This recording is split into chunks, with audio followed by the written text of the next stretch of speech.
en pro de la paz y la seguridad en el Ecuador. Queremos saludar a un reconocido periodista, escritor, analista internacional, Jorge Ortiz García. Lo invitamos a propósito de sus opiniones muy ilustradas siempre. Leíamos en primicias una opinión respecto de la receta de victimizarse que está funcionando a los populistas. Y de esto América Latina tiene mucha experiencia. Hay uno, expresidente ecuatoriano, que está prófugo de la justicia y que ahora está desafiando al secretario de Estado americano designado, Marco Rubio. Y lo último, lo de la semana anterior, la confirmación de un tribunal, la sentencia condenatoria a una expresidenta corrupta, porque eso se ha determinado en el proceso, ha confirmado un tribunal, Cristina Fernández de Kirchner. ¿Cómo entender que esta receta de victimizarse les está funcionando a los populistas? Jorge, muy buen día. Buenos días, muchas gracias. En efecto, en el diario digital Primicias tengo una videocolumna semanal que es sobre temas de política internacional, exclusivamente sobre temas de política internacional. La política internacional se la dejo a personas más ilustradas y más conocedoras de la actualidad que yo. La política internacional sí la sigo con cuidado y por lo tanto, pues, tengo esta columna, esta videocolumna, que, como tú lo decías, en su última versión, que se publicó ayer, entiendo que fue ayer domingo, sí. Ponía, el título era Robar mucho dinero y después declararse perseguido político. Me refería al caso concretamente de Cristina Kirchner, y me refería a ese caso porque en el caso de ella, a diferencia de los casos de otros líderes políticos, todavía no hay sentencias firmes directamente por corrupción. En el caso de Cristina, pues ella está condenada por corrupción, el famoso tema vialidad, el caso vialidad, así le pusieron, que se llama también la ruta del dinero K, la ruta del dinero Kirchner, y que ahora pues ha sido ratificada esa condena por una sala de apelaciones, y que pues toda la Argentina sabe, se ha publicado muchas veces con pelos y señales sin que haya podido ser desmentido nunca, el crecimiento exponencial del patrimonio de la familia Kirchner, de su marido Néstor Kirchner, que fue presidente 4 años, y de la señora Cristina Kirchner, que fue presidenta 8 años. Durante esos 12 años de mandato creció exponencialmente. Me refiero a la Argentina, pero obviamente, Miguel, me estoy refiriendo en general a estos caudillos populistas que irrumpieron con el siglo XXI en la política latinoamericana y que han hecho eso, robar mucho dinero y declararse perseguidos políticos. Algo que no es nuevo en América Latina en cuanto a la actitud de los políticos, pero sí es sustancialmente diferente en cuanto a la reacción del público, de los ciudadanos, de las multitudes. Jorge, ¿qué hizo, para quienes no conozcan a profundidad, qué hizo Cristina Fernández de Kirchner durante su administración que le llevó al enriquecimiento que se evidenciara posteriormente? Mira, todo empezó en el caso de la Argentina, cuando Néstor Kirchner, un cacique político peronista, estos ismos han sido pues muy, muy dañinos para América Latina como la historia, quienes conocen la historia cada vez lo demuestran más. Cuando Néstor Kirchner era alcalde de la ciudad de Río Gallegos, una pequeña ciudad del sur, del extremo sur de la Argentina, en la provincia de Santa Cruz, te diría que casi cerca del Círculo Polar Ártico. Él conoció a un empleadito bancario, un cajero de banco, modesto, humilde, que tenía un sueldito, un sueldo de cajero de banco, un sueldo de supervivencia, un sueldo de un hombre de la clase media que se llama Lázaro Báez. Y juntos, según todo ha ido demostrándolo a lo largo de los juicios porque han sido varios, formaron una empresa de construcciones que llegó a tener un solo cliente, esta empresa de Lázaro Báez, que era el Estado. Primero la alcaldía de Río Gallegos, después cuando Kirchner fue elegido gobernador de la provincia de Santa Cruz, pues el cliente era la provincia de Santa Cruz, y después cuando Kirchner, elegido por el peronismo presidente de la Argentina, fue elegido presidente, la presidencia argentina era el gran cliente de Báez. Báez llegó a recibir contratos por $800 millones, 800 millones de dólares, para hacer una serie de obras de vialidad, la mayoría de las cuales jamás completó. Esto aparentemente ocurrió, aparentemente porque los fiscales y los jueces así lo han declarado y así lo han demostrado, en connivencia con Néstor Kirchner. Néstor Kirchner recibía, según parece, Néstor y Cristina Kirchner recibían una comisión que permitió que aumenten inmensamente sus capitales. El diario Perfil de Buenos Aires, un diario muy creíble, muy conocido, ahí por ejemplo escribe nuestro compatriota, en el caso mío, nuestro amigo Jaime Durán, te leo un párrafo, dice: en ese primer periodo del kirchnerismo en la Casa Rosada, el gobierno de Néstor Kirchner, en ese primer periodo del kirchnerismo en la Casa Rosada, los 25 inmuebles de la sociedad conyugal pasaron a ser 44, por un valor tal, a valor fiscal, que es muy inferior, pero está en pesos argentinos. Pero dice, los metros cuadrados se multiplicaron por 33. Los Kirchner pasaron de tener 6.251 metros cuadrados de construcción en esos 44 inmuebles, 6.251, a 209.412. Tenían inmuebles porque tenían, entre otras cosas, hoteles, compraron hoteles. Y además se hicieron asignar, pagando precios irrisorios, 7 terrenos en el califato por más de 200.000 metros cuadrados. 200.000 metros cuadrados. Eso hicieron durante el primer gobierno de Kirchner. O sea, es indiscutible. Uno puede decir que el gobierno de los Kirchner fue bueno, regular o malo, lo que sea, pero que su patrimonio explotó, se volvió gigantesco, eso lo sabe la Argentina entera. ¿Cómo sabe todos los abusos con los fondos públicos que han hecho a lo largo de la historia latinoamericana otros caudillos? Por ejemplo, Rafael Leónidas Trujillo, en sus 31 años en la República Dominicana, llegó a ser prácticamente dueño de todo. Fulgencio Batista en Cuba, Anastasio Somoza en Nicaragua, el mismo general Perón, pues que vivió 17 años en un exilio dorado, la mayor parte del tiempo en España, después de haber sido presidente de la Argentina durante 10 años, en Haití, François Duvalier. La diferencia, Miguel, es que antes, cuando estos caudillos, cuando estos gobernantes, cuando estos políticos se tapaban de millones, también se declaraban perseguidos políticos, desde luego, cuando se los acusaba, decía, es del odio de los adversarios. La diferencia es la reacción del pueblo. Antes del pueblo decía, por Dios, no, ¿cómo no? Pues Lucho, ¿quién te cree? O sea, ¿quién puede negar que Trujillo, que Duvalier o que Somoza se enriquecieron? Lo curioso, y ese es el gran cambio, es que ahora hay enormes legiones de gente que les cree. En la Argentina hay gente que se rasga las vestiduras por la supuesta honradez de la señora Kirchner y están convencidos de que en realidad hay persecución política. Y lo vemos en el Ecuador. Hay un 30% de gente que sigue creyendo que el correísmo fue manos limpias, corazones ardientes, no sé qué adefesios que proclamaban en unas campañas de publicidad fantásticamente bien hechas. Y que siguen creyendo que todos sus líderes fueron, pues, de una transparencia absoluta, cuando hoy vemos, yo, por supuesto, no puedo acusar al correísmo de haberse robado nada, pero sí puedo sospechar. Y uno puede ver, pues, que si un gobierno aplana un terreno y dice que ese aplanamiento de un terreno costó $1.200 millones, $1.200 millones.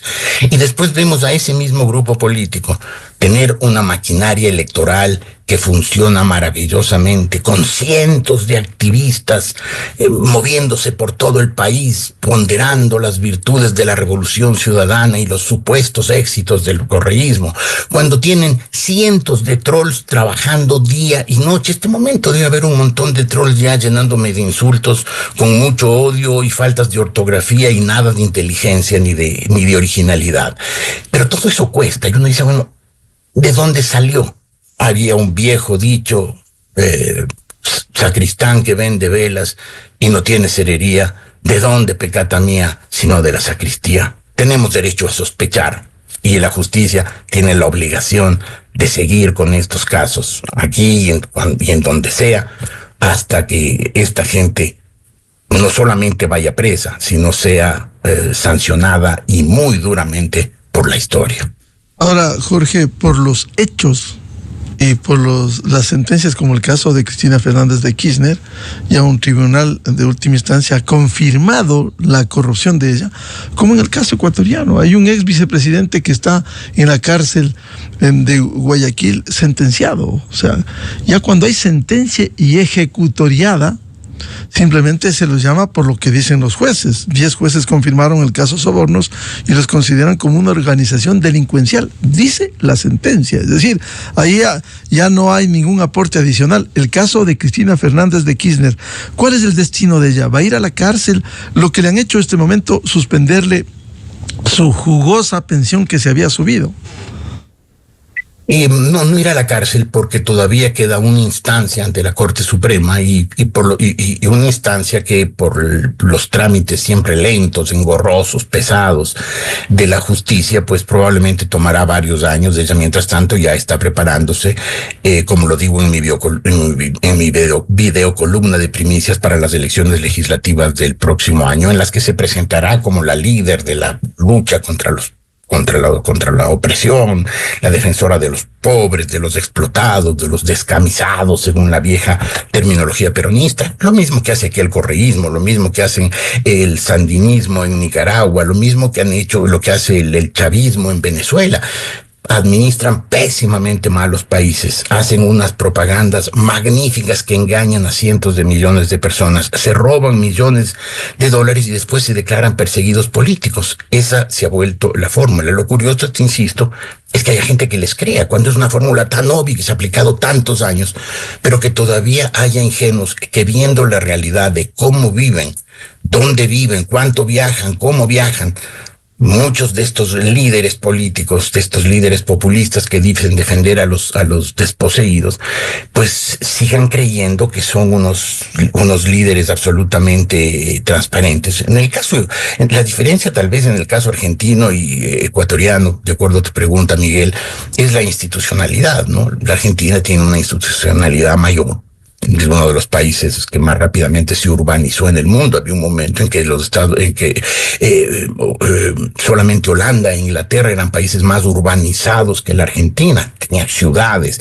Las ciudades son síntoma de civilización desde la antigüedad, cívitas. Y claro, tiene instituciones más sólidas, atropelladas 100 veces por dictaduras militares y sobre todo por el peronismo, que de alguna manera controla la Argentina con intervalos desde 1946. Pero el Ecuador no, pues el Ecuador siempre estamos empezando. Tenemos una constitución, la del año 2008, la constitución de Montecristi, que ni siquiera fue hecha para el Ecuador, fue hecha para el caudillo de ese momento, que era Rafael Correa, y que pensaba y sigue pensando en perpetuarse. Entonces, claro, mientras en otros países se logran sentencias de última instancia y se logra meter a la cárcel, aquí se resulta siempre más difícil, más engorroso. Tú mencionaste un caso. ¿Cuántos políticos ecuatorianos viven, según parece bien, en el exterior desde hace largo tiempo? Y no quieran a la cárcel? Probablemente muchos, y hasta quieren volver al poder, y hasta pueden volver al poder, porque los ecuatorianos hemos perdido ese, y no solo los ecuatorianos, los latinoamericanos, ese discernimiento que nos permitía antes que cuando ocurría un caso como este, de que un tipo se hacía millonario desde el poder y después se declaraba perseguido político, le decíamos, ¿cómo no? Pues Lucho, anda a contarle eso, para decirlo en argentino, anda a cantarle a Gardel, ¿no? O sea, ¿quién le va a creer? Hoy, pues, seguimos, les creemos. Todas las evidencias demuestran lo contrario, pero les creemos. Y tienen unas maquinarias políticas que trabajan día y noche con cientos de personas que se dedican a denigrar a los adversarios, a rechazar toda crítica, a ensalzar a sus ídolos. Y hay un porcentaje de la población que los cree. En la Argentina estuvieron a punto de ganar la elección anterior, la elección presidencial, que terminó Javier Milei ganándole a Sergio Massa, pero por unas décimas de punto. Y aquí corremos el riesgo de que la Revolución Ciudadana, el correísmo, vuelva al poder, a pesar de todo lo que quienes estamos informados sabemos, a pesar de todo lo que la justicia ha declarado, a pesar de todas las evidencias de cómo esa organización política tiene muchísimo dinero. Insisto, yo no puedo acusar directamente a nadie de ese grupo de haberse robado la plata porque no tengo las pruebas. Las pruebas las tiene la justicia, pero sí puedo sospechar, y todos los ecuatorianos deberíamos sospechar y decir, ¿y de dónde sacaron para tanto? ¿De dónde sacaron para tanto viaje, para tanta conferencia internacional, para tanta actividad política, para tantos agitadores, activistas, trolls? ¿De dónde? ¿De un terreno que aplanaron por $1.200 millones? Tal vez. Jorge, a ver, ¿cómo explicar este fenómeno del populismo, el peronismo, que por décadas ha estado instalado en Argentina y aquí durante 10 años la Revolución Ciudadana? ¿Cómo entender este fenómeno en donde no hay razón? Únicamente lo que se encuentra es obnubilados que no entienden la razón, que no razonan nada más.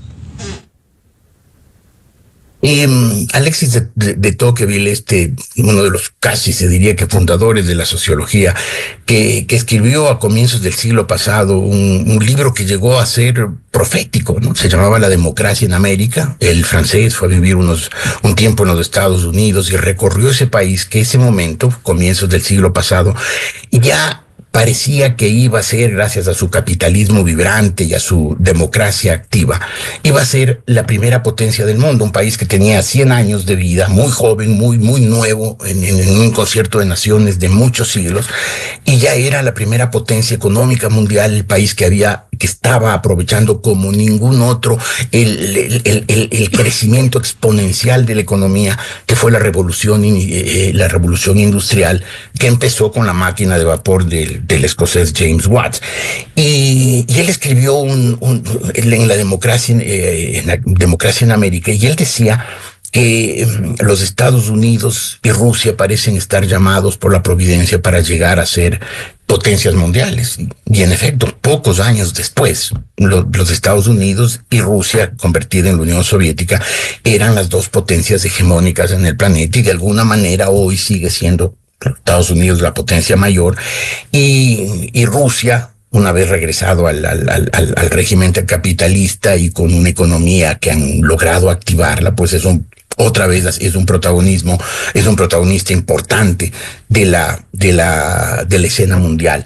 Pues Tocqueville decía que muchas veces los pueblos quieren que les ahorren el trabajo de tener iniciativas, de luchar por su régimen político, de esforzarse por crecer, por mejorar, por aprender, por cultivarse, de manera que puedan ser ciudadanos sólidos de sociedades prósperas.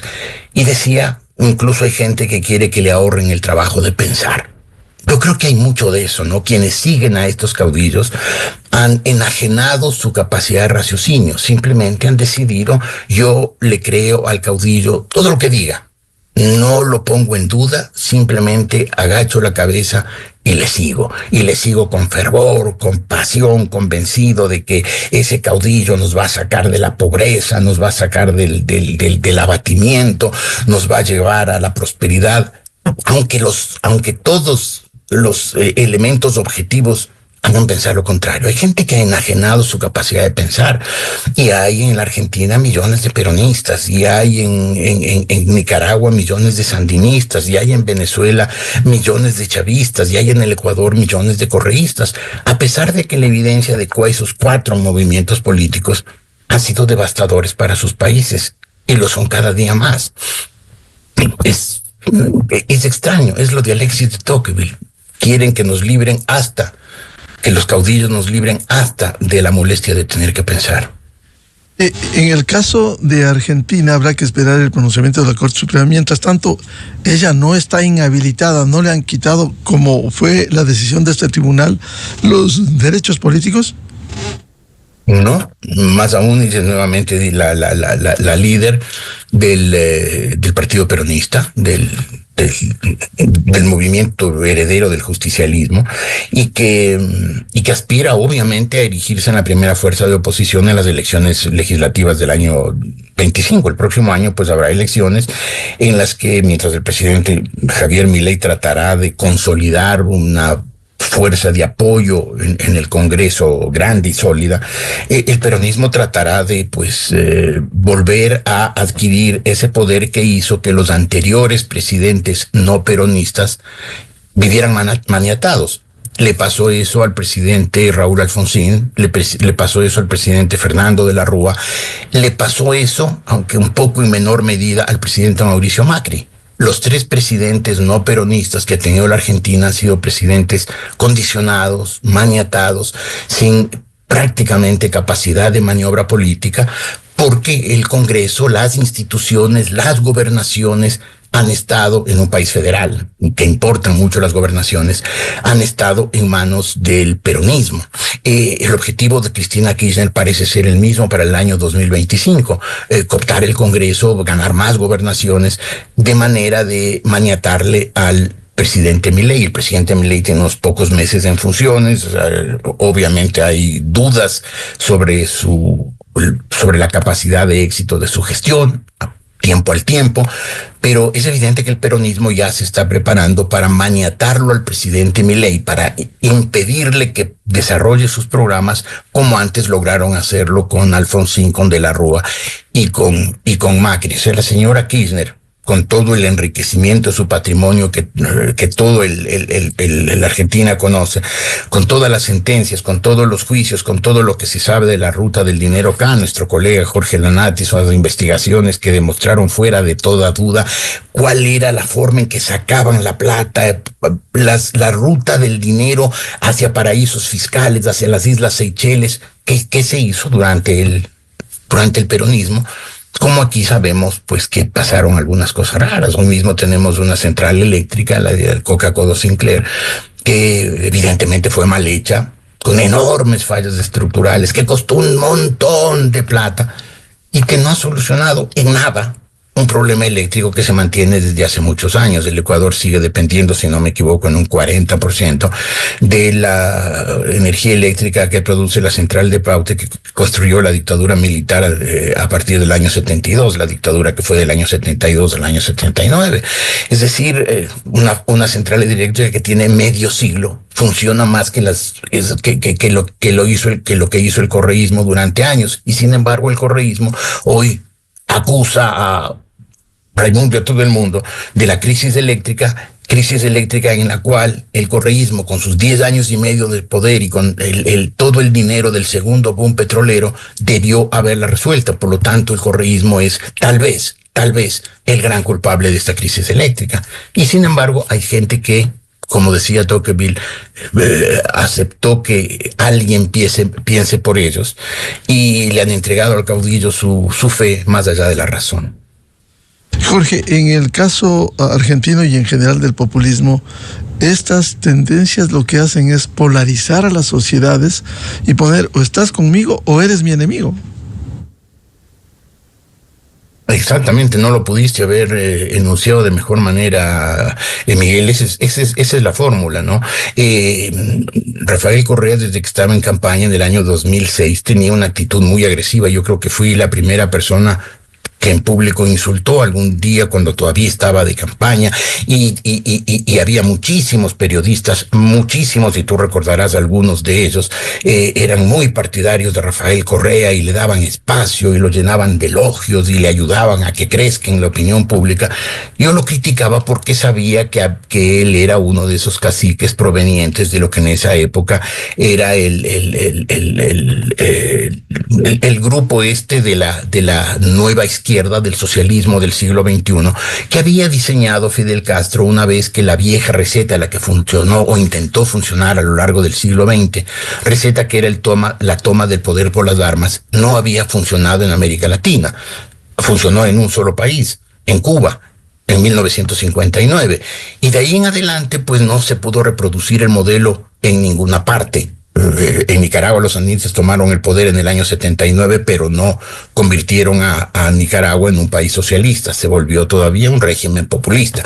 Entonces, cuando terminó el siglo XX, pues Fidel Castro, que fue un pésimo gobernante, como le demuestran las cifras, los hechos, las realidades, la gente huyendo de Cuba por donde puede, pero que fue un gran agitador de masas, probablemente el mejor agitador de masas del siglo XX en el mundo, un orador espectacular y un hombre con una capacidad de convencimiento a las masas y manejo de la psicología de las masas, pero una capacidad maravillosa. Él se puso a pensar con algunos académicos europeos desocupados, los que habían caído con el muro de Berlín, cuando el socialismo fracasó en el mundo entero, y esta gente que había militado toda su vida en ese socialismo de Estado, pues se quedó en el aire.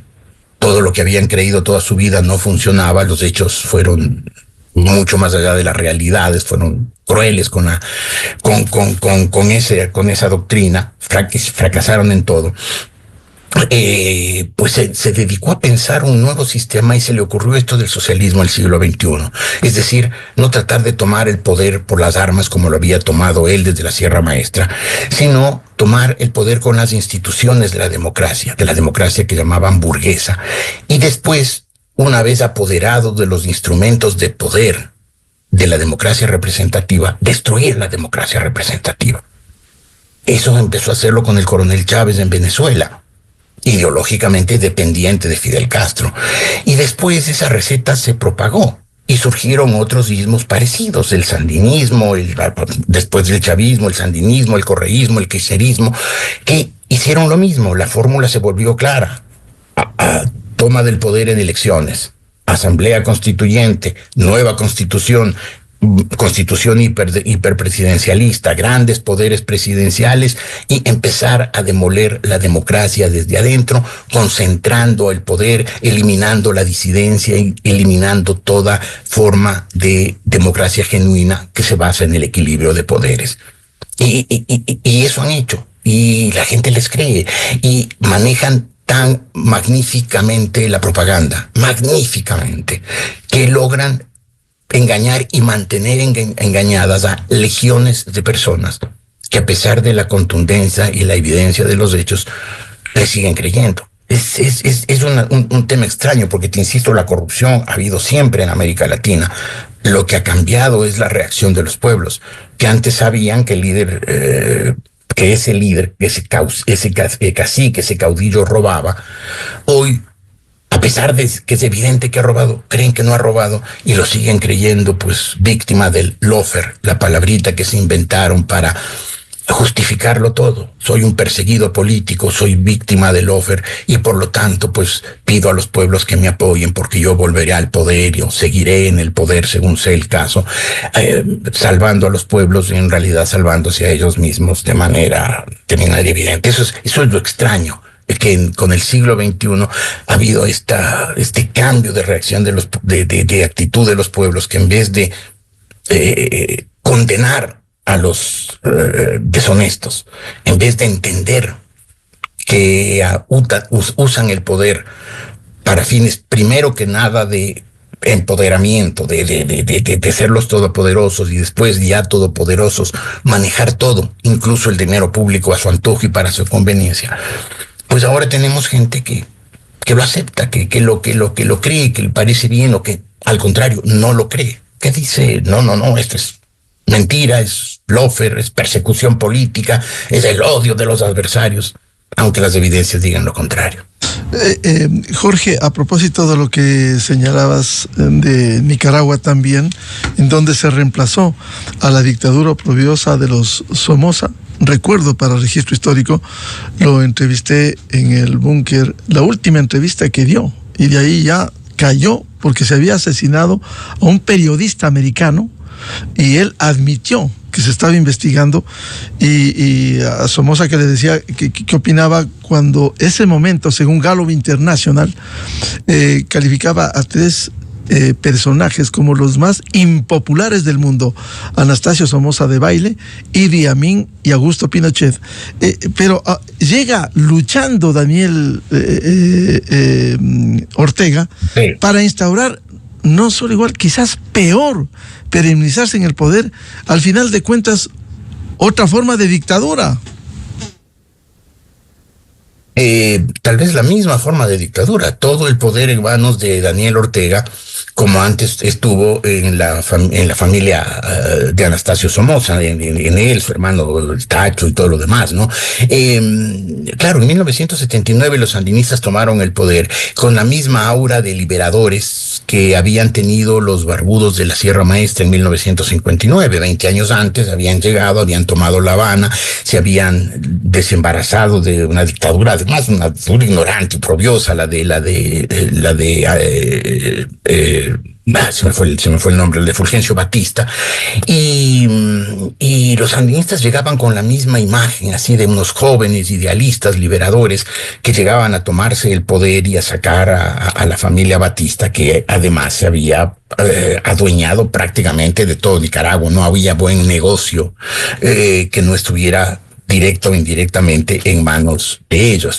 En los primeros años, pues, los sandinistas tuvieron un régimen casi colegiado, y después perdieron las elecciones, les ganó la señora Violeta Chamorro, después estuvieron los liberales de Bolaños, por ejemplo, pero después, cuando volvió al poder en el 2007, ya sabía la fórmula Ortega, y la fórmula es eternizarse.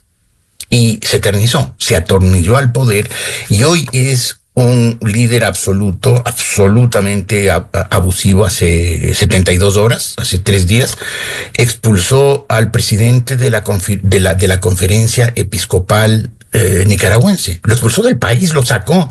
Antes había sacado a 201 personas, intelectuales, periodistas, gente de pensamiento, gente de reflexión, que obviamente criticaban, cuestionaban con argumentos, con tesis al sandinismo. Y los expulsó del país, los sacó en un avión de Nicaragua y les quitó la nacionalidad nicaragüense, convirtiéndolos en apátridas, a uno de ellos, a Sergio Ramírez, que fue vicepresidente en el primer gobierno de Daniel Ortega, un escritor laureado, consagrado, muy leído y muy aclamado en América Latina. Los trolls correístas que están por ahí no saben de quién hablo. Sergio Ramírez. Incluso el Ecuador le dio, como otros países, la ciudadanía para que deje de ser una apátrida. Y todos sabemos, pues, que Ortega es hoy dueño de tantos o más bienes de los que era dueño Tacho Somoza. Y la gente de Nicaragua, o un buen sector de Nicaragua, el que le apoya. Hay un sector, obviamente, que está en la oposición, que lo cuestiona, pero que por la represión no puede hacer nada. La represión ha sido violentísima, salvaje, con muertos. Pero hay un sector del sandinismo que lo apoya. Como todos sabemos que la elección de julio, del 28 de julio pasado en Venezuela, fue un fraude gigantesco, monumental. Todos sabemos que Maduro perdió las elecciones, hasta sabemos los números, 67-30. Le ganó con más del doble de los votos. Lo curioso es que todavía hay ese 30%, que pese al empobrecimiento catastrófico de Venezuela, pese a millones de venezolanos que han tenido que salir y siguen saliendo de Venezuela, pese a la opresión, la represión, las mentiras, el engaño, la propaganda oficial, siguen votando por Chávez. 30% que votaron por el señor Maduro un hombre tonto, mediocre, deshonesto. Y ahí está, o sea, hay todavía, y aquí tenemos un 30% que tiene la misma actitud.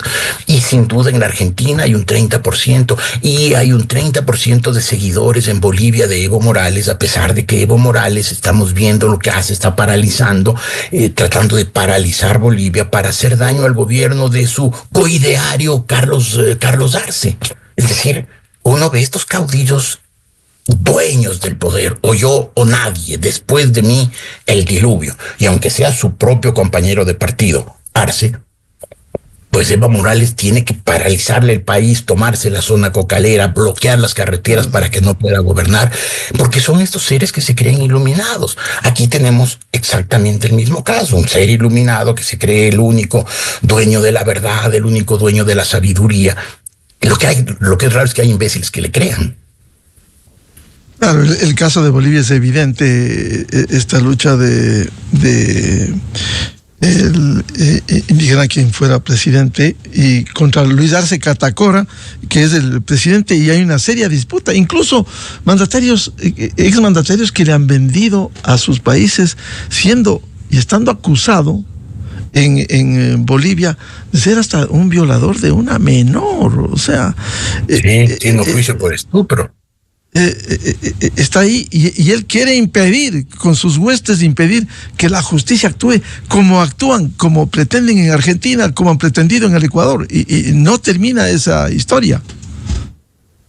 Tal cual, eso es una reacción extrañísima, ¿no? Es una reacción extrañísima de los pueblos que han decidido, pues, entregarse en manos de caudillos iluminados a los que creen salvadores de la patria, y han depuesto la capacidad humana de razonar, de buscar los hechos, de referirse a los hechos, de compararlos y de darse cuenta de la realidad. Es decir, si uno ve que lo que ha pasado en estos países, cómo estos países que han caído en manos de caudillos se han estancado, se dividieron, se partieron en dos, los que están a favor del caudillo y los que están en contra, y el país dejó de ser una unidad que, con sus discrepancias, por rutas distintas, pero quieren llegar a lo mismo, a la prosperidad, al bienestar de la gente.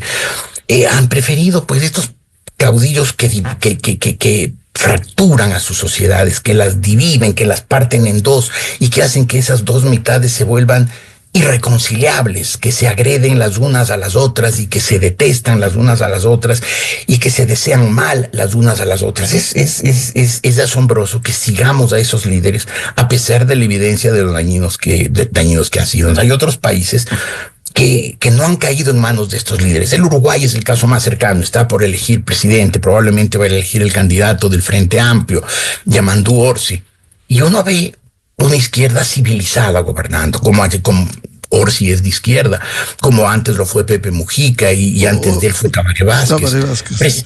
Presidentes de izquierda con un clarísimo sentido democrático, que no persiguieron a nadie, que no se declararon caudillos, que no cambiaron las constituciones, hicieron constituciones hiperpresidencialistas para tener todo el poder y que se creen los únicos elegidos. Pepe Mujica terminó su mandato y se fue. Lo mismo hizo Tabaré Vázquez, lo mismo hará si es elegido Yamandú Orsi. Se irá cuando termine su poder y se alterna con el poder, ya sea con el Partido Colorado, el Partido Blanco, los dos partidos tradicionales, o el gobierno en el Uruguay, el Partido Blanco, el partido de Luis Lacalle, y hay diálogo entre los dos sectores porque no hay el caudillo. Y vean la diferencia del Uruguay con lo que pasa en otros países. Vean la diferencia del Uruguay con el Ecuador, vean la diferencia del Uruguay con Bolivia, con la Argentina, con el país vecino, del cual es casi un desprendimiento la República Oriental del Uruguay. Y es un país mucho más próspero porque no cayó en la ensoñación de sus caudillos. Hay otros motivos, desde luego, adicionales, pero quizás el no haber caído en el embrujo de un caudillo, quizás es la razón principal para que un país sea próspero y el otro esté fracturado, confuso, dividido, radicalizado. Resulta muy difícil sacar a los pueblos de esta situación porque vemos que pese al fracaso evidente, la corrupción evidente, en América Latina todavía circula este socialismo del siglo XXI que tanto daño ha hecho. Sí, en efecto, es una misma versión. Hoy le han puesto otro nombre, supuestamente otra ideología, pero es el mismo caudillismo que ha imperado en América Latina desde los albores de la independencia de estos países en el siglo XIX. Estos países cayeron en manos de libertadores, muchos de los cuales lo que hicieron fue concentrar en torno a sí el poder y convertirse casi en monarcas en una época en que la monarquía era la forma casi generalizada de gobierno en el mundo. Es bien sabido que muchos de nuestros libertadores del siglo XIX jugaron con la idea, discutieron, la debatieron, la analizaron, con la idea de ir a Europa a conseguir un príncipe de alguna de las casas reinantes, de los Borbones, de los Hohenzollern, de los Habsburgo, para que fueran a reinar en esos países. México, de hecho, se llevó a un príncipe Habsburgo, austríaco, Maximiliano, para que fuera a gobernar México, porque esa era la forma en que veían la conformación de una sociedad, es alguien revestido de todos los poderes a perpetuidad que gobierne sin limitaciones. Y muchos de nuestros libertadores se convirtieron en esos, en una especie de monarcas que gobernaron mientras pudieron. Después rápidamente fueron sacados. Pero ese caudillismo con que nacieron estos países en el siglo XIX se prolongó en el siglo XX. En el siglo XX pareció declinar a medida que la democracia avanzaba en el mundo, sobre todo a partir del final de la Primera Guerra Mundial y de disolución de los grandes imperios. Pero hoy vemos que con el siglo XXI y esta multipolaridad caótica que geopolíticamente caracteriza al mundo actual, ha vuelto esta adoración a los caudillos, esta dependencia a los caudillos, esto de buscarse un redentor, declararlo sabio y santo y decirle, venga, encárguese usted porque solo usted puede. Claro, estamos además en una época en que los medios de comunicación de masas, la comunicación de masas, se ha vuelto fácil, y entonces quienes manejan bien la comunicación de masas logran llegar en cantidades enormes a proletariados por lo general desprovistos de los instrumentos de información suficientes como para poder analizar con objetividad y llegar a conclusiones claras. Y entonces otra vez los mismos caudillos del siglo XIX vuelven en el siglo XXI, hoy con otras palabras, con otra ideología, declarándose socialistas o cualquier cosa supuestamente cercano al pueblo, pero igualitos que sus antecesores del siglo XIX, narcisistas, convencidos de su propia perfección, amantes del poder absoluto, amantes también del dinero, que están haciendo que América Latina políticamente se esté comportando, o algunos países de América Latina se estén comportando políticamente en el siglo XXI como cuando nacieron como repúblicas en el siglo XIX. En consecuencia, con esto que vive América Latina, con estas condenas, algunas aquí en el Ecuador también hay el fantasma de la revisión o la declaratoria de nulidad, pese a las evidencias y las pruebas presentadas en los procesos de corrupción. En Argentina habrá que esperar, primero, el pronunciamiento de la Corte Suprema y segundo, cómo le vaya a Javier Milei en su administración. Claro, desde luego, pero cómo les va a los gobiernos en su gestión de gobierno debería estar completamente separado de la administración de justicia. La administración de justicia debería ser completamente paralela, sin contactos con como le fuera. Todos queremos que a Javier Milei le vaya bien, no sabemos si le va a ir bien, es decir, lo que está planeando, lo que está planteando, muchas veces suena ultraliberal, su cercanía a líderes autoritarios, muy poco respetuosos de la democracia, como Donald Trump, por ejemplo, hacen dudar de Javier Milei, pero ciertamente la economía liberal funciona mejor que el socialismo. No lo digo yo, no lo dice Milei, no no lo dijo tampoco Hayek o von Mises, los teóricos de la escuela austríaca del liberalismo, sino lo dicen los hechos. La economía liberal ha funcionado mucho mejor que la economía socialista. Mejor, corrijo, la economía liberal funciona, la economía socialista no ha funcionado. Cuando hablo de las economías socialistas, desde luego, y esta es una aclaración que hay que hacer, no me refiero, por ejemplo, a Alemania o a Finlandia o a los países nórdicos, Noruega, Suecia, Finlandia. Esos países no son socialistas, son países capitalistas, totalmente capitalistas, con un régimen de previsión social para atenuar los rigores de la competencia característica del régimen capitalista, pero son regímenes capitalistas. Los regímenes auténticamente socialistas, en América Latina, Cuba, en el Asia, China antes de Deng Xiaoping, Vietnam antes de la apertura, los países de Europa, todos los que fueron de la órbita de la Unión Soviética, esos sí países socialistas, en todos ellos, en todos los países socialistas, la economía funcionó mal. No generó prosperidad, generó más pobreza, generó estancamiento, generó injusticias mayores, generó retrasos. Mientras las economías capitalistas crecían vigorosamente, las economías socialistas se estancaban. Esa incompatibilidad entre esos dos regímenes, el capitalismo democrático y el socialismo autoritario, derivó desde 1949 en la Guerra Fría. Y la Guerra Fría, una guerra cruel, una guerra prolongada, 40 años, hasta 1989, se resolvió a favor del capitalismo democrático sin disparar un solo tiro. Simplemente el socialismo colapsó. Colapsó por su ineficacia, por su ineficiencia, porque había agudizado los problemas políticos, multiplicado los problemas sociales y estancado las economías. Que hoy sigan defendiendo el socialismo sí, el socialismo siempre sonó bien, como teoría, como el objetivo de crear sociedades fraternales, justas, igualitarias, equitativas. Suena muy bien, el socialismo siempre sonó bien como teoría, pero siempre funcionó muy mal en la práctica. Que haya líderes que quieran volver al socialismo, a mi modo de ver, demuestra dos cosas, o una de dos cosas, o una ignorancia galopante, que en algunos casos no creo que sea ese el caso, sino afán de poder. Saben que amparados en el socialismo se puede hacer estructuras de poder, alterando constituciones, con constituyentes y todo lo demás, en el que el líder es dueño de todo, de vidas y haciendas, es dueño incluso de la conciencia de los ciudadanos, porque se proscribe y se persigue la disidencia, la opinión contraria.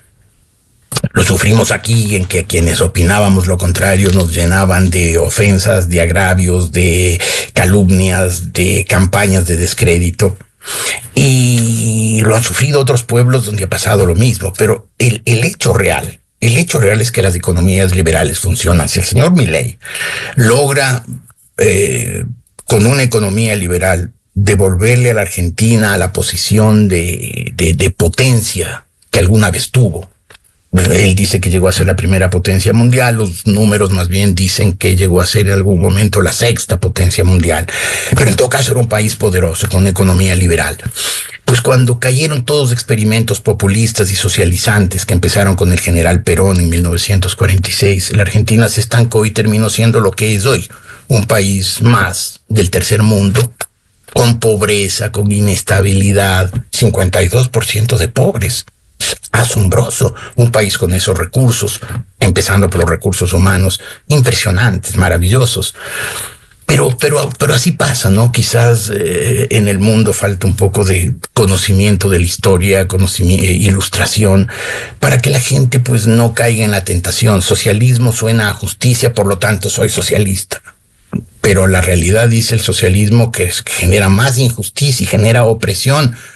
La gente ya no se ha enterado y sigue apoyando a esos líderes que se apoderaron de esa palabrita y que siguen teniendo éxito con esa palabrita, a pesar de que esa palabrita convertida en forma de gobierno ha sido un fracaso en todas partes. Socialismo, populismo del siglo pasado que sigue latente y que no soluciona los problemas de los pueblos. Muchas gracias a Jorge Ortiz García, como siempre, muy ilustrativo a propósito de su video opinión en primicias. Muy amable, Jorge.